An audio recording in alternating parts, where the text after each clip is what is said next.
Bienvenidas, bienvenidos a una nueva entrega de las conversaciones sobre la cultura de la prevención efectiva que emitimos en directo desde el canal de LinkedIn del Parc Científic de la Universidad de Valencia. Y en esta ocasión tenemos el gusto de dar la bienvenida a Manuel Porcar. Manuel, muchísimas gracias por Hola, ¿qué estar tal? con nosotras. Es un placer. Antes de presentarte, sí que me gustaría recordar a las personas que están conectadas, que siguen esta conversación en directo, que también pueden participar de ella a través del chat de esta emisión en directo en LinkedIn. Pueden participar con preguntas, con reflexiones y que iremos contestando también en directo. Y ahora sí, Manuel, es momento también de presentarte, de recordar brevemente tu extenso currículum. Manuel Porcar Miralles, eres biólogo y doctor en ingeniería agrónoma, Ujú. reconocido por tu labor en microbiología y en biotecnología.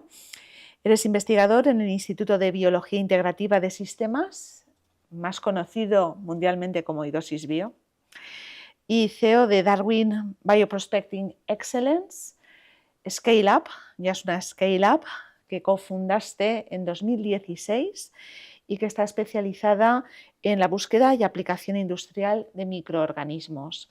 Tanto Idosis Bio como Darwin forman parte de la área científica y del área empresarial del Parc Científic, Manuel, así que con una trayectoria muy ligada a este Parc Científic. Manuel, lo primero de todo, ¿cómo has vivido? Lo sabemos a través de tu participación, iba a decir, activa en esta red, precisamente en LinkedIn, compartiendo como experto en microbiología. Desde el primer momento tuviste muy claro que tenías que ofrecer como experto información de servicio a la ciudadanía. Recuerdo de tus primeras publicaciones que tenían que ver con esto, porque desde la gestión pública no se estaba haciendo. Así como, y después ha habido también muchísimas publicaciones haciendo seguimiento de distinto tipo que iremos abordando en la conversación. Lo primero, Manuel, ¿cómo estás viviendo? ¿Cómo viviste desde el principio la situación tan extrema, eh, inédita de la Dana? ¿Y cómo estás también viviendo este primer mes Ujú. esperando la reconstrucción? Bueno, en primer lugar, por suerte, yo personalmente, mis familiares, mis allegados, no nos hemos visto afectados directamente, al menos no en cosas que no sean materiales, con lo cual, evidentemente, somos afortunados, ¿no? Em, Respecto a cómo lo percibo yo como ciudadano, y creo que es un sentir muy general, con una cierta consternación y estupefacción, sobre todo al principio, ¿no? Parecía increíble lo que estábamos viendo, bien en la televisión o bien cuando ibas a ayudar, a echar un cable a algún familiar, amigo o desconocidos, un sentimiento de estupefacción, decir, esto parece una película, parece que no sea cierto. En cuanto a las redes sociales y en mi caso particular, yo creo que las redes sociales, Internet en general, para lo bueno y para lo malo, es un espacio de libertad. La parte buena de eso creo que es autoexplicativa, es evidente. La parte menos buena es que es un espacio para la propagación fácil de bulos, y la parte que a mí me hace pensar más es que es un espacio para la responsabilidad. Es decir, yo me lo pensé mucho antes de hacer unos tweets, porque también pensaba, bueno, yo soy microbiólogo, pero microbiólogos hay muchos, algunos con puestos de responsabilidad en el Estado o en el gobierno autonómico. ¿Quién soy yo para hacer esto? Entonces, hay que tener cuidado al hacer según qué publicaciones para, en cualquier caso, no interferir con la versión oficial, cuando la versión oficial puede que sea lenta o incompleta, pero tiene todo el peso de ser eso, una versión oficial, y lo último que queremos, a diferencia de la gente que hace bulos, es distorsionar la realidad y confundir a la gente. Entonces, yo creo que lo que tenemos que hacer los que estamos vinculados a la ciencia son antibulos. Es decir, el objetivo de un bulo, ¿cuál es? Confundir, generar confusión, atraer a la opinión pública hacia posiciones que no son ciertas, contra personas, contra instituciones. Lo que tenemos que hacer nosotros es lo contrario, ¿no? Aclarar, clarificar, dar información. Nos podemos equivocar, a diferencia de los bulos que no se equivocan nunca, nosotros nos equivocamos, pero utilizar las redes con responsabilidad. Entonces, yo lo que hice es pensar que quizá se podía complementar la información no muy abundante que había al principio sobre, por ejemplo, recomendaciones para la gente que estaba ayudando, los voluntarios, los famosos voluntarios, que nos dieron una lección, a los que ya tenemos algún añito más, ¿no? Porque los jóvenes y las jóvenes, así a ojo yo diría que casi más las jóvenes que los jóvenes, pero bueno, jóvenes en cualquier caso, pues estuvieron ahí y lo han seguido estando muchos de ellos durante mucho tiempo. Y bueno, a mí me parecía que había ciertos peligros que quizá no estaban claros y por eso hice estos tweets. Que había una demanda de esta información, yo creo que se vio claramente porque para mi sorpresa el éxito en términos de repercusión fue muy grande. Pero bueno, si yo tuviera que resumir todo lo que he dicho en 2 palabras es redes sociales igual a libertad, pero también responsabilidad. Precisamente estas conversaciones las pretendemos enfocar desde las aportaciones del conocimiento y la innovación para esa cultura que llamamos de la prevención y que en episodios como el que hemos vivido recientemente, un episodio meteorológico, pero también pasó durante la pandemia, en momentos absolutamente críticos, incluso globales o locales, no parece, no acabamos de ver a veces la ciudadanía que las decisiones, la toma de decisiones, se basen precisamente en esto, ¿no? en el conocimiento. Y de hecho hemos asistido, más recientemente en el caso de la Dana, incluso a una desacreditación de la propia ciencia, de los datos recogidos y de recomendaciones. Y tú precisamente también, bajo esa responsabilidad que creo que es súper importante, también has publicado, has manifestado también tu postura como investigador, desde la ciencia, aclarando, dando luz también sobre aquellos discursos o relatos que también vemos en las redes sociales que desacreditan, desinforman acerca del conocimiento científico. A ver, yo me tuve que morder un poco la lengua, pero creo que hice bien. Incluso podría haberme mordido un poquito más respecto a hacer alguna valoración de la gestión política, de quién hizo qué, quién no hizo qué y quién estaba donde no le tocaba. Yo creo que esto se ha dicho tanto y todo el mundo que quiera estar informado lo sabe, que quizá no aporta mucho sumarse a lo que es evidente. En cambio, había en toda esa vorágine de flechas que iban en todos los sentidos, había algunas que yo pensé que había que contestar ahí. Y en concreto eran los ataques que recibía, por ejemplo, AEMET. O sea, AEMET lo bordó. AEMET es una agencia formada por científicos que hacen predicciones de qué va a ocurrir. Estaba clarísimo, estábamos en alerta roja. Pocas veces hay una alerta roja en una zona concreta. Es verdad que en otras zonas puede haber, pero que se repita una alerta roja en Valencia no es una cosa habitual. En Valencia, quiero decir, metropolitana. Hizo unas previsiones totalmente exactas, con lo cual me parecía tan mezquino que justamente aquellos que habían tomado decisiones quizá cuestionables, quizá no en su tiempo o quizá no estaban donde tuvieran que estar, estuvieran atacando a aquellos que hicieron perfectamente su trabajo, ¿no? Y esto nos lleva a que hay que defender con uñas y dientes las tareas que hacemos los científicos, que hacen los científicos, en este caso los compañeros meteorólogos, y hacer también un trabajo, que esto es responsabilidad nuestra, de divulgación. Por ejemplo, para que la gente, y creo que cualquier persona puede entenderlo, comprenda el concepto de probabilidad. Todos sabemos que en el móvil tenemos un apartado donde dice el tiempo que va a hacer ese día, ¿no? Y hay una probabilidad de lluvia. Y hay comentarios que ellos a veces diciendo, se han equivocado porque ponía que había un 5% de lluvia y está lloviendo. No se han equivocado. Había un 5% de lluvia con esos modelos y, bueno, dentro de todas las probabilidades se incluía una posibilidad pequeña pero representativa de que pasara lo que efectivamente está pasando, ¿no? Entonces, claro, ese concepto de probabilidad que los científicos estamos bastante acostumbrados a trabajar con él, la población general no, es normal. La gente no habla de probabilidad cuando va a comprar el pan. Y muchos políticos, que en general son gente inteligente, no nos engañemos, pero están tentados a utilizarlo de manera, digamos, torticera, ¿no? Como por ejemplo cuando se han hecho comentarios, bueno, es que esta predicción puede ser más o menos acertada. La predicción era perfectamente acertada. Otra cosa es que saber de probabilidades y sea imposible predecir la cantidad exacta que va a caer en un sitio concreto. Pero si te dicen que van a caer con una elevadísima probabilidad un número de litros que hacen que esté una alerta roja y se haya decretado, yo creo que los científicos, esta vez, como casi siempre, sí estuvieron a la altura.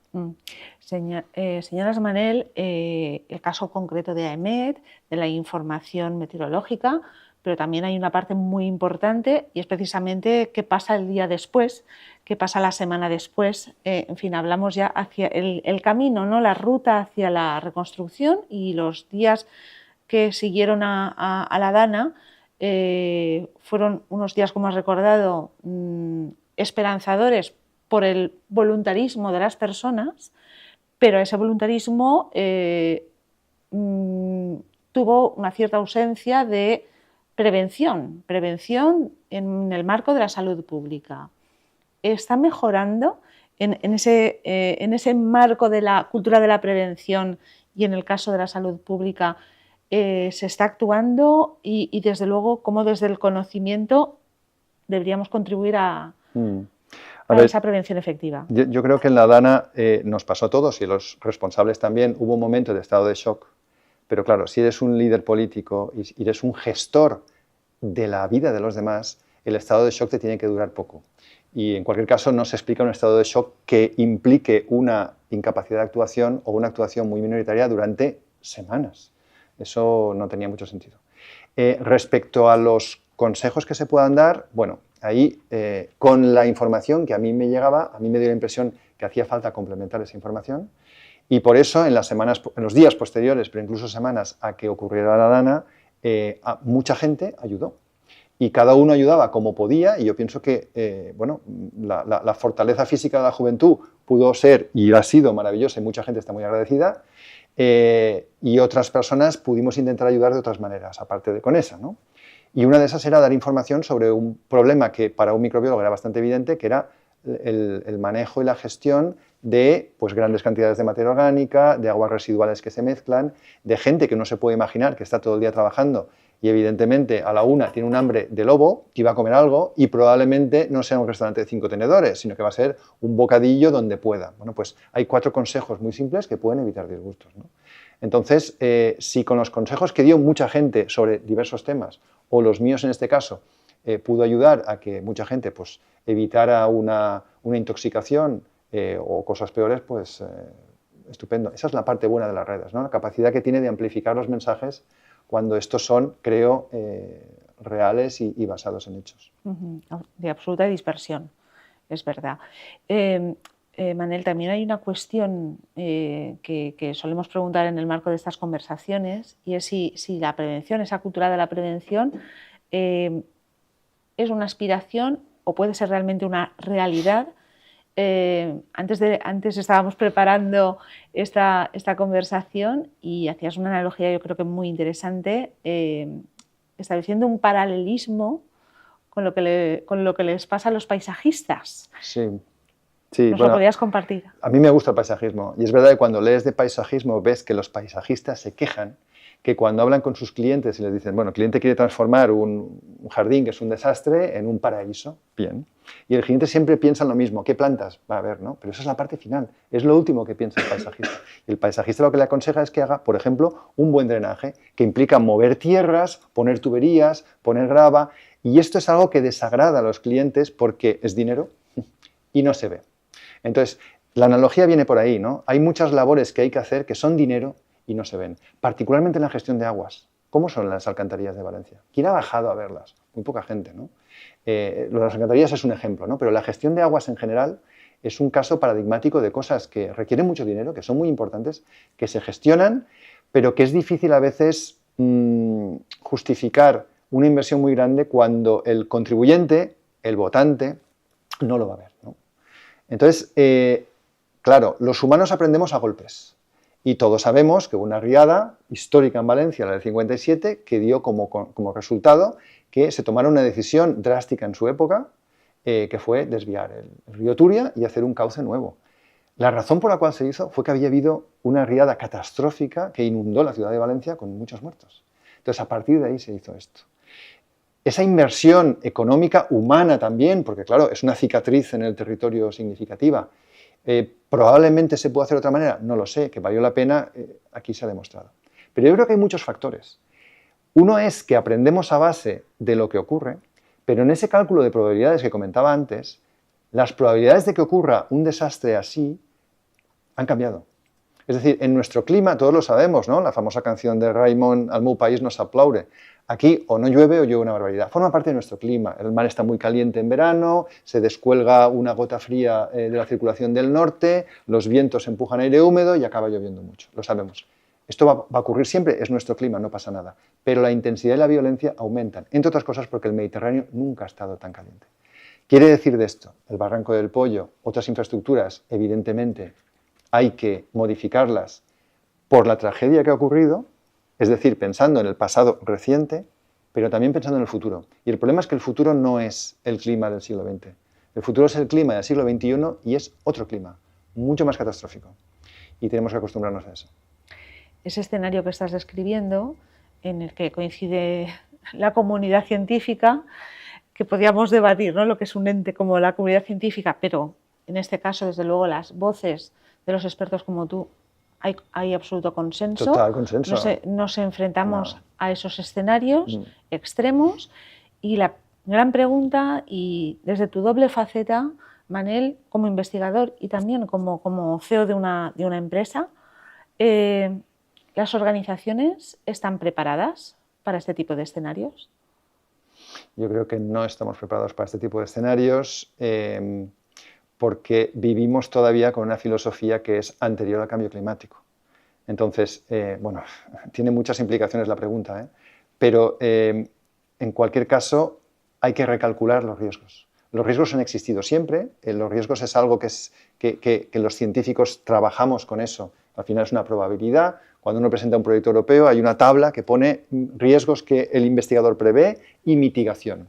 Tú tienes que tener un conocimiento diciendo, bueno, hay una cierta probabilidad de que ocurra esto, si esto ocurre, haré tal cosa para solucionarlo. Pero necesitas tener un conocimiento para aportar esas soluciones a los posibles riesgos. Ese conocimiento no se puede basar en la climatología, por ejemplo, en la temperatura del mar o en un montón de parámetros que eran válidos hasta los años 70. A partir de los 70 empezó a despegar el cambio climático y vivimos en otro momento. Con lo cual, ese cinturón de seguridad que nos ponemos y que funciona bien en un coche, si un coche fuera a 500 km por hora, igual no tendría sentido utilizarlo, porque es que si tienes un choque te vas a morir igual. Pues nosotros vamos a un coche que no va a una velocidad normal. Es decir, con el cambio climático todo ha cambiado. Y hay que prever que la lista es muy larga. Ya estamos teniendo problemas en los cultivos porque muchos requieren horas de frío y no se alcanzan las horas de frío. Las plagas, lo estamos viendo, las avispas asiáticas, el mosquito tigre, se expanden de la mano en parte del cambio climático, las enfermedades, el COVID, la sequía, porque no nos olvidemos, ha llovido mucho, pero es verdad que veníamos de una sequía que ahora no se comenta, porque evidentemente ha pasado lo contrario, pero una sequía sin precedente. Los pinos, el Pinus halepensis, el que está por todas partes, que puede sobrevivir con 350 litros al año, que es nada, pero se estaban muriendo, porque ni siquiera llovía esto. O sea, teníamos la sequía del siglo que ha sido interrumpida por la dana del siglo. ¿Se puede pensar que esto es por azar? Pues no, no se puede pensar que es por azar y cualquiera que lo piense no tiene ninguna base y está siendo, creo yo, manipulado. Entonces, y por no enredar más la pregunta, en cuanto a los riesgos, la prevención de riesgos y la cultura de la prevención, por supuesto, es más válida que nunca y especialmente válida porque estamos en lo que los ingleses llaman uncharted territory, o sea, territorio no mapeado, terra incógnita.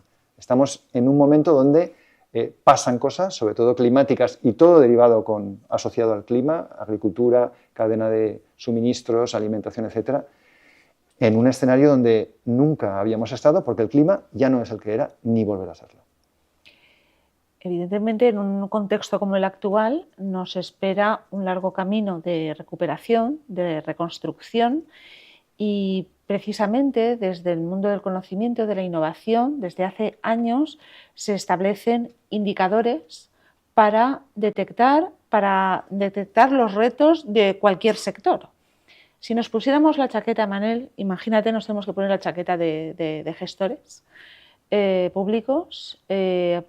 Antes de detectar cuáles son los retos, realmente tendríamos que tener claros cuáles son esos indicadores para realmente hacer de la cultura de la prevención algo tangible, algo real. ¿Qué principales indicadores tendríamos que tener en cuenta o deberían tener nuestros gestores públicos en cuenta a partir de ahora para evaluar en qué situación están las organizaciones, en especial en el territorio valenciano? Bueno, la parte buena, entre comillas, si es que tiene alguna de la dana, es que a todo el mundo le debería quedar claro unas cuantas cosas. Primero, que el cambio climático existe y mata. Segundo, que los eventos raros pueden ser catastróficos. Es un ejemplo de un rayo, ¿no? Hay gente que muere, que le cae un rayo encima. Es extremadamente improbable, pero si te cae, estás perdido. Por eso hay pararrayos. Y es un evento poco habitual, ¿no?